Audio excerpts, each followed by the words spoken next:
साथियों, राजनीति अपनी जगह पर है, लेकिन गरीब, दलित, पिछड़े, आदिवासी और महिलाओं से टीएमसी क्यों दुश्मनी निकाल रही है।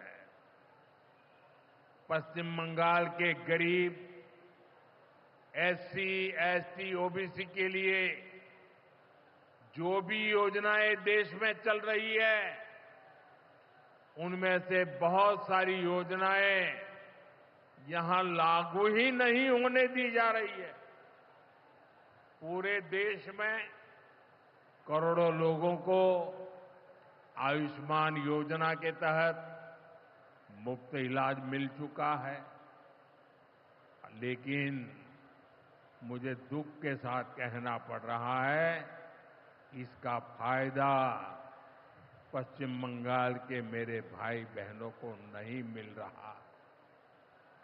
पश्चिम बंगाल का कोई साथी अगर दिल्ली, बेंगलुरु, चेन्नई गया है, उसको वहां मुफ्त इलाज नहीं मिल पाता है, क्योंकि निर्मम सरकार ने बंगाल के अपने लोगों को आयुष्मान कार्ड देने ही नहीं दिया।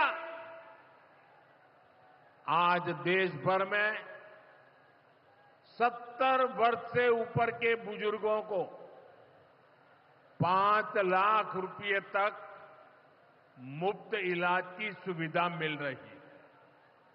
मैं तो चाहता हूं कि पश्चिम बंगाल में भी 70 वर्ष से ऊपर के सभी बुजुर्गों को मुफ्त इलाज की सुविधा मिले, लेकिन टीएमसी सरकार ये नहीं करने दे रही है। केंद्र की बीजेपी सरकार देश भर में गरीब परिवारों को पक्के घर बनाकर दे रही है, लेकिन पश्चिम बंगाल में लाखों परिवारों का घर नहीं बन पा रहा है, क्योंकि टीएमसी के लोग इसमें भी गरीब के पास से कट और कमीशन की मांग कर रहे हैं। आखिर टीएमसी सरकार आप लोगों को लेकर इतनी निर्मम क्यों है? साथियों, यहां की निर्मम सरकार के जितने उदाहरण दो वो कम है।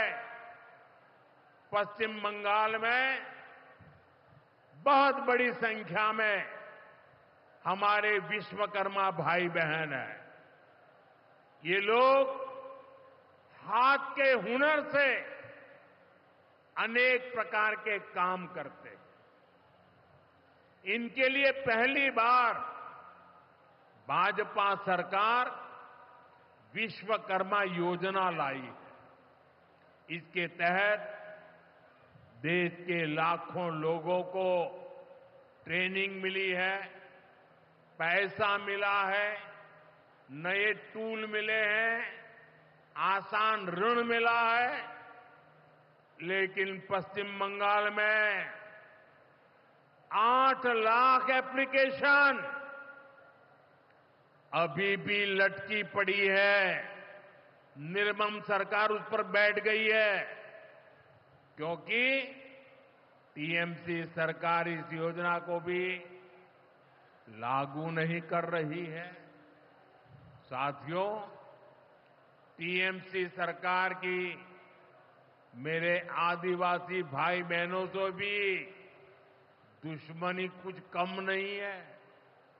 देश में पहली बार जनजातियों में भी सबसे पिछड़ी जनजातियों के लिए पीएम जनमन योजना बनाई गई है।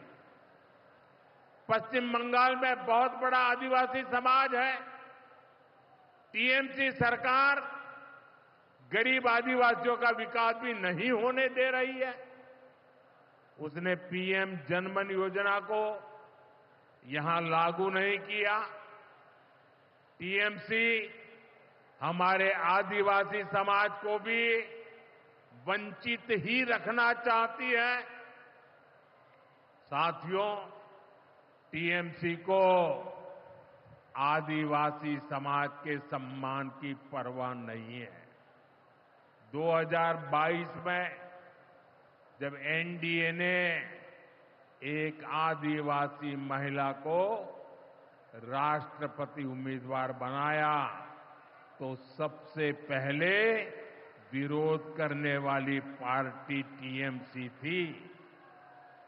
बंगाल के आदिवासी इलाकों की उपेक्षा भी यही दिखाती है कि इन्हीं आदिवासी समाज से टीएमसी वालों को कोई लगाव नहीं है, कोई लेना देना नहीं।